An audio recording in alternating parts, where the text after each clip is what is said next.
Hello everyone, welcome to the channel. Last lecture आपने देख लिया होगा आई होप। सो अब इसमें हम पढ़ने जा रहे हैं कॉम्प्लीमेंट ऑफ सेट के बारे में।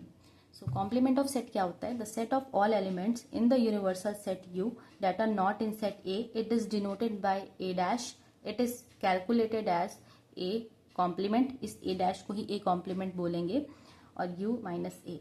सो ये इसको हमने रिप्रेजेंट किया है कि इसको निकालेंगे कैसे। जो यूनिवर्सल सेट यू होता है उससे अगर हम सेट ए को माइनस कर देंगे तो हमें कॉम्प्लीमेंट ऑफ सेट ए मिल जाएगा।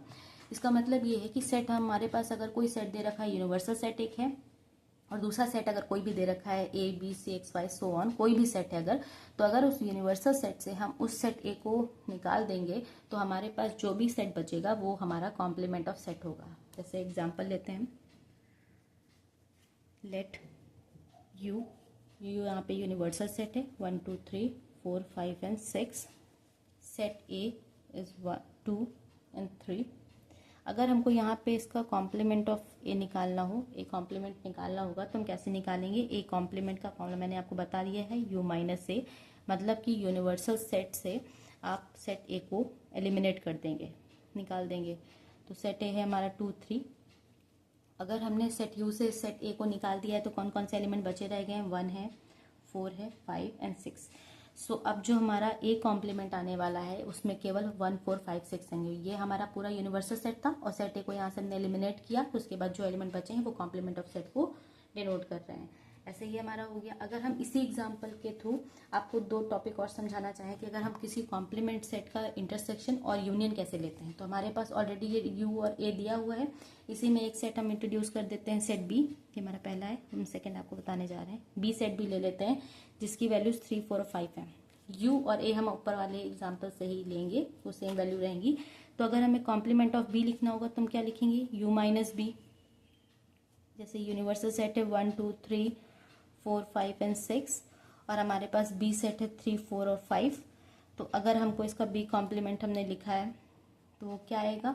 1 2 3 4 5, क्योंकि दोनों में सेम थे तो ये एलिमिनेट हो चुके हैं। 1 2 6, ये हमने बी डैश निकाल लिया है। अब अगर हमको ए डैश जो कि ऊपर निकाल चुके हैं, इसका इंटरसेक्शन अगर निकालना हो बी डैश से जो हमने अभी निकाला है तो वो क्या होगा? ए डैश है 1 4 5 6, इंटरसेक्शन करेंगे बी डैश के साथ जो कि 1 2 6 है। तो अगर हमने इसका इंटरसेक्शन किया है तो कॉमन एलिमेंट्स ही लिखे जाते हैं इंटरसेक्शन में। लास्ट लेक्चर में मैं आपको बता चुकी हूँ। सो इसमें इंटरसेक्शन में क्या करेंगे? 1 6 दोनों जगह कॉमन है, सो यहाँ पे 1 और 6 इसका आंसर आएगा। अगर इन्हीं सेट्स का, कॉम्प्लीमेंट सेट्स का अगर हमको यूनियन लेना हो तो कॉम्प्लीमेंट सेट्स हमारे 1 4 5 6 थे। इसका यूनियन ले लिया है बी कॉम्प्लीमेंट के साथ 1 2 6 के साथ। सो इनका अगर यूनियन लिखेंगे तो आएगा वो 1 2 4 5 एंड 6। क्योंकि हमने देखा यहाँ पे हमारे पास ये एलिमेंट्स कौन कौन से थे? बी डैश के एलिमेंट्स हम लिख चुके हैं। बी डैश के एलिमेंट्स 1 2 6 है हमारे पास और ए डैश के एलिमेंट्स हमारे पास है 1 4 5 6, ये रहे। अगर इनका हम यूनियन करेंगे तो यहाँ पे यूनियन में हमारे कॉमन एलिमेंट्स आते हैं जो कि दोनों में होने चाहिए। तो 1 लिखा, 2 है, 4 है, फिर 5 है, दोनों में 6 था तो 6 एक ही बार लिखा जाएगा। ये इनका यूनियन था, ठीक है। अब हम इसमें पढ़ते हैं डी मॉर्गन लॉ के बारे में। डी मॉर्गन लॉ क्या होता है? डी मॉर्गन लॉ क्या होता है? इसमें पढ़ते हैं the complement of the union of two sets is the intersection of their complements and the complement of the intersection of two sets is the union of their compliments.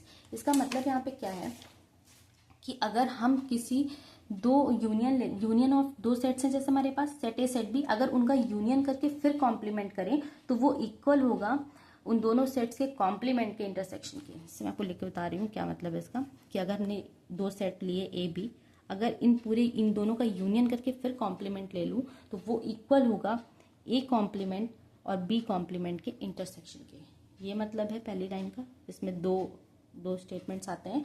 दूसरा वाला जो होगा कि अगर हम ए इंटरसेक्शन बी कर लें और उसके बाद उसका हम अगर कॉम्प्लीमेंट करा दें तो वो इक्वल होगा A complement union B complement. यही यहाँ लिखा हुआ है, the complement of the union of two sets, union of two sets का complement is the intersection of their complements, दोनों के कॉम्प्लीमेंट्स का intersection. And the complement of the intersection of two sets, intersection है दोनों set का, उसका complement is the union of their complements, complements का union. जो यहाँ लिखा था वही इसका मतलब है। अगर इनका वेन डायग्राम बनाने को आएगा तो वेन डायग्राम कैसे बनाएंगे? ये हमारा यूनिवर्सल सेट है, ये सेट ए है, ये सेट बी है, ये हमारा पहले केस के लिए हम बना रहे हैं। इस केस के लिए हमने बनाया वेन डायग्राम जिसमें सेट ए और सेट बी है। अगर हमको दिखाना होगा कि ए यूनियन बी का कॉम्प्लीमेंट का वेन डायग्राम ड्रॉ करो तो सिर्फ ये वैल्यूज़ हैं जो हाईलाइटेड है, यही पार्ट सिर्फ हमारा शो करेगा ए यूनियन बी डैश को, और दोनों के लिए, इन दोनों के लिए सेम ग्राफ ही बनने वाला है, सेम वेन डायग्राम बनने वाला है। जैसे ए यूनियन बी का इंटरसेक्शन, इसके लिए भी यही ग्राफ रहेगा, और चाहे हम इसके लिए ग्राफ बनाएं A intersection A complement B complement का इंटरसेक्शन जो होगा वो भी सेम यही हमारे पास बनेगा। ए यूनियन बी हमारा ये पूरा रिप्रेजेंट करता है, ये है, ये बी है, यूनियन में हम पूरा लेते हैं। कॉम्प्लीमेंट का मतलब होता है कि इसके बाद जो बचेगा, तो ये जो भी हमारे पास रेस्ट ऑफ द पोर्शन था इसको हमने वेन डायग्राम से रिप्रेजेंट किया। ए डैश का मतलब है, ए कॉम्प्लीमेंट का मतलब है, यहाँ पे ए कॉम्प्लीमेंट का मतलब होता है कि ऐसे एलिमेंट जो ए के बाहर हो, तो हमने देखा ये सारा एलिमेंट आ जाएगा इसमें। फिर बी कॉम्प्लीमेंट में इसको छोड़ के ये सारा आ जाएगा एलिमेंट्स, है ना, और इनका अगर इंटरसेक्शन ले लेंगे तो ये पूरा कॉमन पार्ट आ जाएगा इसमें, ठीक है। वैसे ही अगर हम इस वाले का बनाना चाहें वेन डायग्राम, अगर इसका वेन डायग्राम बनाएंगे तो ये है सेट ए, ये है सेट बी, ये यूनियन है, ये सेट ए है, ये सेट बी है, ठीक है, सेट ए सेट बी। अगर इन दोनों में हमको सेम चीज़ यही बनानी हो कि ए इंटरसेक्शन बी कॉम्प्लीमेंट और इक्वल होता है ये A complement union B complement के, इसका अगर हमको बनाना होगा तो क्या आने वाला है, तो इसका ग्राफ ये बनेगा।